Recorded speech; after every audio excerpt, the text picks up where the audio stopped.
자, 문제 3번 봅시다. 자, 또 등호 나왔으니까 뭐 해야 될 것 같아?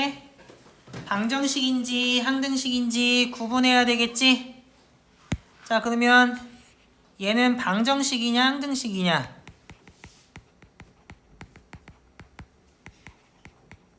방정식이야 항등식이야?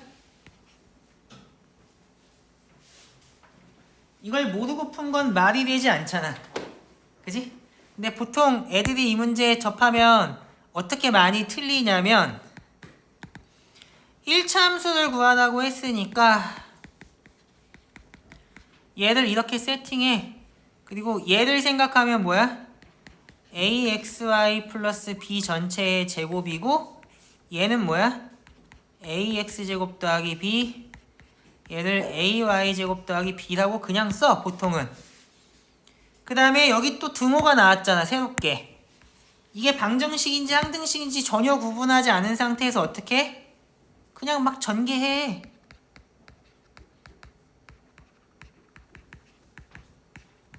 진짜로 아무 생각 없이 전개를 하는 경우가 대부분이야. 그러면 어떻게 되겠냐? 이렇게 되니까 이렇게 공통부분 지우고 나서 한쪽으로 몰아. 그래서 보통 결론을 어떻게 내냐면 이렇게 내더라고. 그래서 결론이 뭐라고 나냐면 A가 0이거나 B가 0이거나 X는 Y랑 같거나. 그리고 이렇게 쓰면 사실 중간에 어쨌든 아무것도 모르고 풀었지만 식이 맞은 부분이 있기 때문에 부분 점수가 조금은 나오겠지만 사실 이거는 빵점짜리 풀이라고 오는 게 맞을 것 같기는 하거든. 왜 틀렸어? 첫 줄부터 틀린 이유가 구별법에 대해서 전혀 모르는 사람처럼 써놨어. 1차 함수라고 하면 당연히 이 조건 넣었어야 되거든. 이런 조건도 안 쓴다는 건 구별법에 대해서 잘 모른다는 말이랑 크게 다르지 않아. 그리고 이게 방정식인지 항등식인지도 모르면서 무조건 한쪽으로 몰아서 인수분해하고 있거든. 이거 엉망진창으로 푼 거야. 당연히 문제 풀기 전에 뭐부터 했어야 돼? 주어진 등식이 방정식인지 항등식인지부터 생각했어야지. 얘는 방정식이냐 항등식이냐? 문제 3에 주어진 등식은 방정식이야 항등식이야? 틀려도 돼. 대답해. x, y에 대한 항등식? 그렇지. x, y에 대한 항등식이지. 좀 더 정확하게는 실수 x, y에 대한 항등식이야. 왜? 얘가 함수로서의 상등이거든.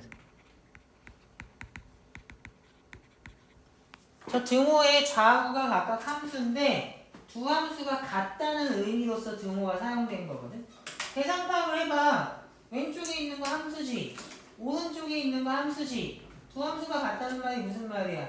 정의역끼리 같고 공역끼리 같고 정의역에 속하는 모든 원소에 대해서 함수값이 같다는 얘기잖아? 함수기 때문에 정의역이 실수 전체의 집합이라고 봐야 되지 않겠어? 1차 함수니까? 그 얘기는 모든 실수 x, y에 대해서 저 등호 성립한다는 얘기잖아. 그러니까 x, y에 대한 항등식이라고.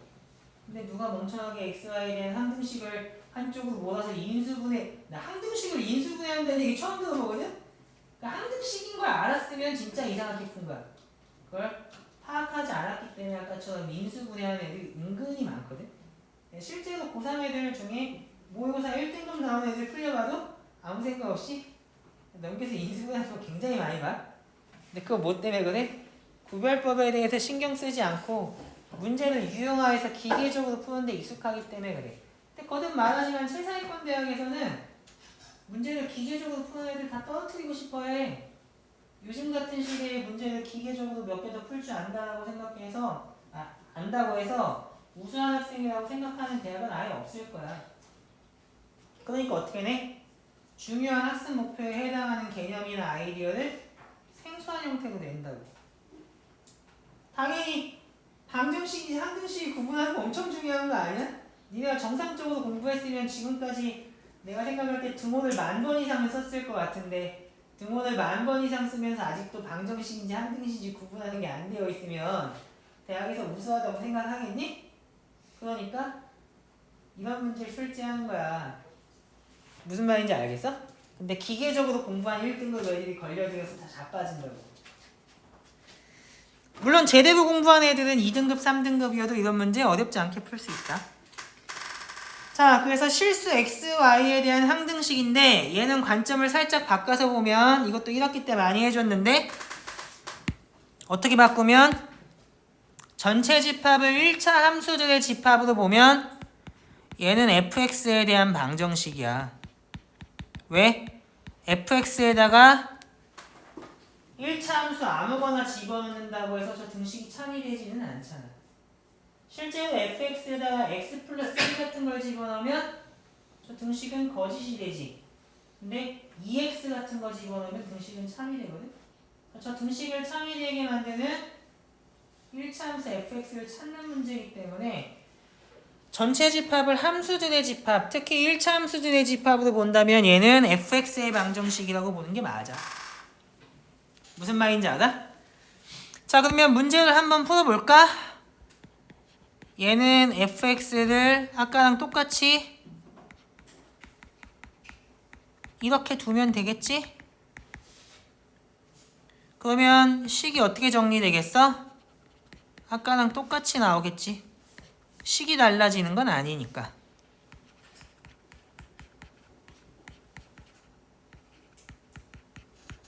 그러면 등호 나왔으니까 이게 뭐냐라고 물으면 무엇을 문자로 볼지에 따라서 방정식이냐 항등식이냐도 달라질 수 있거든. 얘는 x, y의 항등식인 게 맞아. 물론 실수 x, y에 대한 항등식. 근데 얘는 a, b를 문자로 보면 a, b에 대한 방정식이야. 왜? a, b에다가 아무거나 집어넣는다고 이 등식이 성립하는 건 아니기 때문에. 그러면 미지수가 a, b 두 개면 식도 두 개 필요하니까 뭐 이용하면 돼? 수치 대입이나 개수 비교 이용하면 되겠지. 왜? x, y에 대한 항등식이니까 항등식의 성질 쓰면 될 거 아니야. 그러면 개수 비교를 해야 되는데 이걸 전기에서 한쪽으로 온 다음에 인수분해하는 게 무슨 말이냐고. 그건 얘가 방정식인지 항등식인지 파악하지 않았기 때문에 그런 일이 발생하는 거라고 생각해. 그럼 아까처럼 지울 거 다 지우면 남는 게 뭐 있어?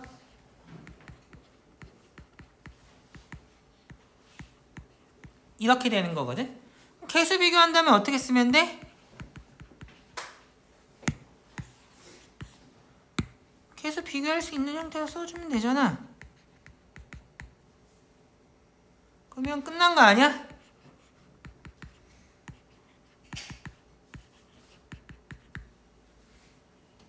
A, B가 0인데 뭐 때문에?